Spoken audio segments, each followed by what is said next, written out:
വളരെ കുറച്ച് ചേരുവ കൊണ്ട് ഈസി ആയിട്ട് തയ്യാറാക്കിയെടുക്കാൻ വേണ്ടി പറ്റുന്ന നല്ല ടേസ്റ്റി ആയിട്ടുള്ള ഒരു പലഹാരത്തിൻ്റെ റെസിപ്പിയുമായിട്ടാണ് ഇന്ന് ഞാൻ വന്നിരിക്കുന്നത്. അപ്പോൾ ഇതെങ്ങനെയാണ് ഉണ്ടാക്കുന്നത് നമുക്കൊന്ന് നോക്കാം. ഇതിനായിട്ട് നമുക്ക് ആവശ്യമായിട്ടുള്ളത് അവിലാണ്. ഞാനിവിടെ അരക്കപ്പളവ് അവിലാണ് എടുത്തിരിക്കുന്നത്. വെളുത്ത മീഡിയം തിക്കായിട്ടുള്ള അവിലാണ് ഞാനിവിടെ ഉപയോഗിച്ചിരിക്കുന്നത്. നിങ്ങൾക്ക് ഏത് ടൈപ്പ് അവിൽ വേണമെങ്കിലും ഉപയോഗിക്കാവുന്നതാണ്. ഇതിലേക്ക് ആദ്യം 1/4 കപ്പ് അളവ് പാലാണ് ഒഴിച്ചു കൊടുത്തിരിക്കുന്നത്. ഇതൊന്ന് കുതിർക്കാൻ വേണ്ടി വെക്കുകയാണ്. നിങ്ങൾക്ക് പാലോ അല്ലെങ്കിൽ വെള്ളമോ ഒഴിച്ച് കുതിർക്കാവുന്നതാണ്. അതുപോലെ തന്നെ അളവ് നിങ്ങൾക്ക് ആ ഒരു അവിലിൻ്റെ തിക്നെസ്സിനനുസരിച്ച് മാറ്റം വരുത്താവുന്നതാണ്. ഇത് ഞാനിപ്പോൾ ഒരു 10 മിനിറ്റ് നേരത്തേക്ക് റെസ്റ്റ് ചെയ്യാൻ വേണ്ടി വെച്ചിട്ടുണ്ട്. ആ ഒരു സമയമാകുമ്പോഴേക്കും അവിൽ നല്ല പോലെ കുതിർന്ന് വന്നോളും. ഇതിപ്പോൾ പാകത്തിന് നന്നായിട്ട് തന്നെ സോഫ്റ്റായിട്ട് വന്നിട്ടുണ്ട്. ഈ ഒരു പാകത്തിനാണ് കിട്ടേണ്ടത്. ഇനി ഇതിലേക്ക് 1/2 കപ്പ് അളവ് അരിപ്പൊടിയാണ് ചേർത്ത് കൊടുക്കേണ്ടത്. ഞാനിവിടെ നല്ല ഫൈനായിട്ടുള്ള പത്തിരിപ്പൊടിയാണ് ഉപയോഗിച്ചിരിക്കുന്നത്. നല്ല ഫൈനായിട്ടുള്ള വറുത്തതോ വറക്കാത്തതോ ആയിട്ടുള്ള അരിപ്പൊടി ഉപയോഗിക്കാം. ഇതിലേക്ക് 1 ടീസ്പൂൺ അളവിൽ നെയ്യ് ചേർത്ത് കൊടുത്തിട്ടുണ്ട്. അതുപോലെ തന്നെ 1/4 ടീസ്പൂൺ അളവിൽ ഉപ്പും കൂടെ ചേർത്ത് കൊടുക്കാം. ഇനി ഇത് നല്ല ചൂടായിട്ടുള്ള വെള്ളം ഉപയോഗിച്ചിട്ട് ഒന്ന് കുഴച്ചെടുക്കാനാണ് പോകുന്നത്. തിളച്ച വെള്ളമാണ് ഉപയോഗിച്ചിരിക്കുന്നത്. അങ്ങനെ വെട്ടിത്തിളക്കുന്ന വെള്ളമൊന്നും ആവശ്യമില്ല, പക്ഷെ നല്ല ചൂടായിട്ടുള്ള വെള്ളം വേണം. അതെന്നിട്ട് നമുക്ക് കുറച്ച് കുറച്ചായി ഒഴിച്ചിട്ട് ഇതൊന്ന് കുഴച്ചെടുക്കാം. നല്ല സോഫ്റ്റ് ആയിട്ടുള്ള കൂട്ട് നീഡ് ചെയ്തെടുക്കുകയാണ് വേണ്ടത്. വെള്ളം ആവശ്യത്തിന് മാത്രം ഉപയോഗിച്ചാൽ മതി. കുറച്ച് കുറച്ചായിട്ട് ഒഴിച്ചു കൊടുക്കുക. ഞാനിപ്പോൾ ഇവിടെ കുറച്ച് കുറച്ചായി ഒഴിച്ച് നല്ല സോഫ്റ്റ് ആയിട്ടുള്ള കൂട്ട് ഇവിടെ നീഡ് ചെയ്തെടുത്തിട്ടുണ്ട്. ഇതിപ്പോൾ കുഴച്ചെടുക്കാനായിട്ട് ഞാൻ 1/2 കപ്പ് വെള്ളമാണ് എടുത്തത്. പക്ഷേ 1/2 കപ്പ് മുഴുവനായിട്ട് ഞാൻ ഒഴിച്ച് കൊടുത്തിട്ടില്ല. ഒരു 1/4 കപ്പും ഒരു 2-3 ടേബിൾ സ്പൂണും കൂടെ വെള്ളം എനിക്ക് ആവശ്യമായിട്ട് വന്നിട്ടുണ്ട്. ഇത്രയും വെള്ളം ഉപയോഗിച്ചാണ് ഞാനിതൊന്ന് കുഴച്ചെടുത്തിരിക്കുന്നത്. അപ്പോൾ നിങ്ങൾ വെള്ളം കുറച്ച് കുറച്ചായി മാത്രം ചേർത്ത് നല്ല സോഫ്റ്റായിട്ട് കൂട്ട് നീഡ് ചെയ്തെടുക്കുക. ഇനി ഇത് ഏത് പാത്രത്തിലാണോ ആവി കയറ്റാൻ വേണ്ടി പോകുന്നത് ആ ഒരു പാത്രം ഇതുപോലെ നെയ്യൊന്ന് തടവിയെടുത്തിട്ടുണ്ട്. അതിനുശേഷം നമുക്കിത് ഷേപ്പ് ചെയ്തെടുക്കാം. ഇത് റെസ്റ്റ് ചെയ്യേണ്ട ആവശ്യമൊന്നുമില്ല. നമ്മൾ കൂട്ട് കുഴച്ചെടുത്ത പാടനെ നമുക്കിത് ഷേപ്പ് ചെയ്തെടുക്കാവുന്നതാണ്. ഞാനിപ്പോൾ ഇത് ചെറിയ ചെറിയ ഉരുളകളാക്കിയിട്ട് ഉരുട്ടിയെടുക്കുകയാണ് ചെയ്യുന്നത്. നല്ല ചെറിയ ഉരുളകളോ അല്ലെങ്കിൽ ഏത് ഷേപ്പാണോ കൊടുക്കുന്നത് നല്ല ചെറുതായിട്ട് ഉണ്ടാക്കുന്നതായിരിക്കും നല്ലത്. അപ്പോഴാണ് രുചി ഒന്നും കൂടെ കൂടുന്നത്.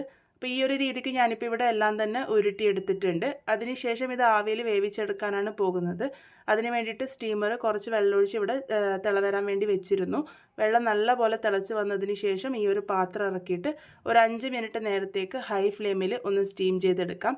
അത്രേ ആവശ്യമുള്ളൂ. നമ്മൾ വളരെ ചെറിയ ഉരുളകളാക്കിയിട്ടാണ് എടുത്തിരിക്കുന്നത്. അതുകൊണ്ട് 5 മിനിറ്റ് ആകുമ്പോഴേക്കും തന്നെ നന്നായിട്ട് വെന്ത് വന്നോളും.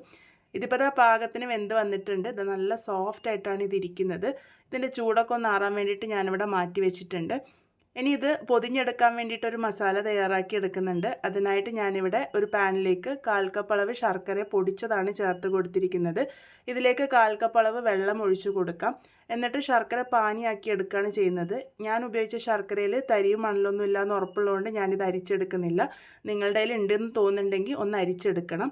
ഇതിലേക്ക് 1/4 കപ്പ് അളവ് തേങ്ങ ചിരകിയതാണ് ചേർത്ത് കൊടുത്തിരിക്കുന്നത്. അതും കൂടെ ചേർത്ത് കൊടുത്തതിന് ശേഷം നല്ലപോലെ ഒന്ന് മിക്സ് ചെയ്തെടുക്കുക. ഒരുപാട് അങ്ങനെ കുറുക്കിയെടുക്കേണ്ട ആവശ്യമില്ല. ജസ്റ്റ് ഒന്ന് മിക്സ് ചെയ്തെടുത്താൽ മാത്രം മതി.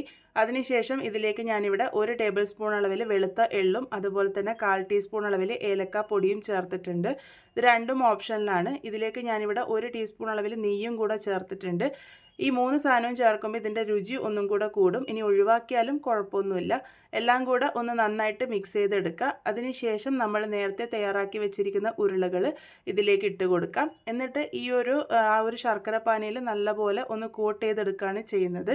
ഈ ഒരു രീതിക്ക് കോട്ടിങ്ങും കൂടെ ചെയ്തെടുക്കുമ്പോഴാണ് ഈ ഒരു പലഹാരത്തിൻ്റെ രുചി ഒന്നും കൂടെ കൂടി വരുന്നത്. അപ്പോൾ ഞാനിപ്പോൾ എല്ലാം തന്നെ ഇട്ട് കൊടുത്ത് നല്ലപോലെ ഒന്ന് മിക്സ് ചെയ്തെടുക്കുന്നുണ്ട്. ആ ഒരു ശർക്കര പാനിയൊക്കെ എല്ലാ ഭാഗത്തും എത്തുന്ന രീതിക്ക് ഇത് നന്നായിട്ട് തന്നെ മിക്സ് ചെയ്തിട്ടുണ്ട്. വെള്ളം ഒന്ന് കുറഞ്ഞതായിട്ട് തോന്നിയതുകൊണ്ട് ഞാനൊരു 1 ടേബിൾ സ്പൂൺ അളവിൽ വെള്ളം കൂടെ ഒഴിച്ചു കൊടുത്തിട്ടുണ്ട്. അതിനുശേഷം ഇത് അടച്ച് വെച്ച് 1 മിനിറ്റ് നേരത്തേക്ക് ഒന്ന് കുക്ക് ചെയ്തെടുക്കാം. ആ ഒരു സമയമാകുമ്പോഴേക്കും ആ ഒരു ശർക്കര പാനിയൊക്കെ നല്ലപോലെ കോട്ടായിട്ട് വന്നോളും. ഇതിപ്പോൾ നന്നായിട്ട് തന്നെ കോട്ടായി വന്നിട്ടുണ്ട്. ഈ ഒരു രീതിക്കാണ് നമ്മളിത് തയ്യാറാക്കിയെടുക്കുന്നത്. ഇതിപ്പോൾ പാകത്തിന് റെഡി ആയിട്ടുണ്ട്. ശർക്കര പാനിയിൽ നന്നായിട്ട് തന്നെ നമ്മളുടെ ഉരുളകളൊക്കെ വെന്ത് വന്നിട്ടുണ്ട്. അപ്പോൾ നമ്മളുടെ പലഹാരം ഇവിടെ റെഡിയായി വന്നിട്ടുണ്ട്. എല്ലാവരും എന്തായാലും ട്രൈ ചെയ്ത് നോക്കൂ. നല്ല ടേസ്റ്റി ആയിട്ടാണ് ഈ ഒരു പലഹാരം ഇരിക്കുക. വൈകുന്നേരം കഴിക്കാനായാലും അല്ലെങ്കിൽ കുട്ടികളുടെ സ്നാക്സിൽ കൊടുക്കാനൊക്കെ ബെസ്റ്റാണ്. ട്രൈ ചെയ്ത് ഫീഡ്ബാക്സ് ഒക്കെ പറയാം. വീണ്ടും ഒരു നല്ല റെസിപ്പിയുമായി കാണാം.